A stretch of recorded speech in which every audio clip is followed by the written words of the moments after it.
भारत एक आस्था का केंद्र है। भारत के लोगों की अपने भगवान के प्रति इतनी आस्था है जितनी शायद दुनिया के किसी धर्म के लोगों में अपने देवी देवताओं के प्रति ना हो।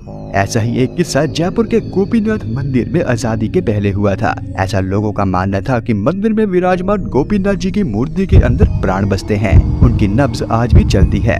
जब यह बात आसपास के लोगों में फैली तो हर तरफ यही चर्चा का विषय बन गया। लेकिन उस अंग्रेजी हुकूमत के दौर में जब यह बात अंग्रेजों को पता चली तो अंग्रेज बहुत ही हैरान हुए। उन्होंने सोचा कि ऐसा कैसे हो सकता है कि एक मूर्ति के अंदर नब्ज चल रही हो।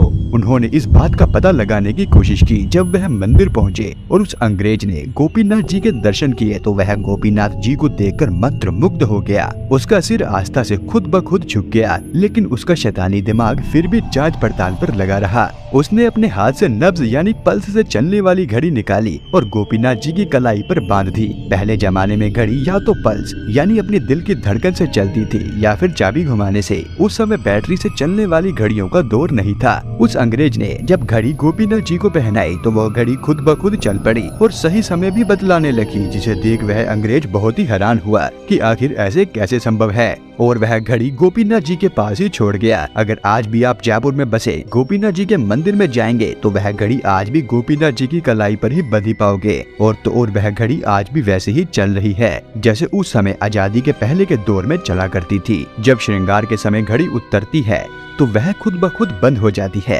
और बाद में दोबारा कलाई पर बांधे जाने के बाद दोबारा से चलने लगती है। जयपुर स्थित गोपीनाथ जी का मंदिर कोई सामान्य मंदिर नहीं है, उसका बेहद रहस्यमय इतिहास है। कहा जाता है कि गोपीनाथ जी को वृंदावन से मुगलों के आक्रमण से बचाकर एक भक्त ने जयपुर में लाया था। अगर इतिहास में देखें तो भगवान श्री कृष्ण के 3 विग्रह हैं और यह तीनों विग्रह ही राजस्थान में है। 2 विग्रह तो जयपुर में है और तीसरा विग्रह करौली में श्री मदन मोहन जी के नाम से विख्यात है। जयपुर में श्री गोविंद देव जी के अलावा श्री गोपीनाथ जी का विग्रह है। यह विग्रह भी उतना ही पूजनीय और श्रद्धावान है जितना गोविंद देव जी का और मदन मोहन जी का विग्रह है। तीनों ही विग्रह भगवान श्री कृष्ण का साक्षात स्वरूप माने जाते हैं। ऐतिहासिक और धार्मिक मान्यताओं के मुताबिक भगवान श्री कृष्ण के प्रपौत्र ब्रजनाथ ने ही यह तीनों विग्रह बनवाए थे। अर्जुन के पौत्र महाराज परीक्षित ने ब्रजनाथ को मथुरा मंडल का राजा बनाया था। ब्रजनाथ की अपने पितामह श्री कृष्ण के प्रति खासी श्रद्धा थी और उसने मथुरा मंडल में श्री कृष्ण की लीला स्थलियों का न केवल उद्धार किया बल्कि उनका साक्षात विग्रह बनाने का भी निश्चय किया।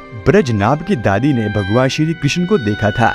दादी के बताए अनुसार ब्रजनाभ ने श्रेष्ठ कारीगरों से विग्रह तैयार करवाया। इस विग्रह को देखकर ब्रजनाभ की दादी ने कहा कि भगवान श्री कृष्ण के पांव और चरण तो ऐसे ही दिखते हैं पर अन्य बनावट भगवान श्री कृष्ण से नहीं मिलती। ब्रजनाभ ने इस विग्रह को मदन मोहन जी का नाम दिया। यह विग्रह करौली में विराजित है। ब्रजनाभ ने दूसरा विग्रह बनाया जिसे देखकर दादी ने कहा कि इसके वक्ष स्थल और बाहु भगवान स्वरूप ही है, लेकिन शरीर के दूसरे अंग भगवान श्री कृष्ण से मेल नहीं खाते। इस विग्रह को ब्रजनाभ ने भगवान श्री गोपीनाथ जी का स्वरूप कहा। भगवान का यह स्वरूप पुरानी बस्ती में भव्य मंदिर में विराजित है। दादी के बताए हुलिये के अनुसार तीसरा विग्रह बनाया गया तो उसे देखकर ब्रजनाभ की दादी के नेत्रों से खुशी के आंसू छलक पड़े और उसे देखकर दादी ने कहा कि भगवान श्री कृष्ण का अलौकिक नयनाभिराम और अरविंद नैनों वाला सुंदर मुखार बिंद ठीक ऐसा ही था। भगवान का यह तीसरा विग्रह श्री गोविंद देव जी का स्वरूप कहलाया, जो जयपुर के सिटी पैलेस के पीछे जय निवास उद्यान में है। भगवान के इस अलौकिक विग्रह को देखकर ब्रजनाभ भी आनंदित हो गए। फिर उन तीनों विग्रह को विधि विधान से भव्य मंदिर बनाकर विराजित किया गया। भगवान श्री कृष्ण के साक्षात स्वरूप के विग्रह होने के कारण भक्तों में इनके प्रति खासी श्रद्धा और मान्यता भी है।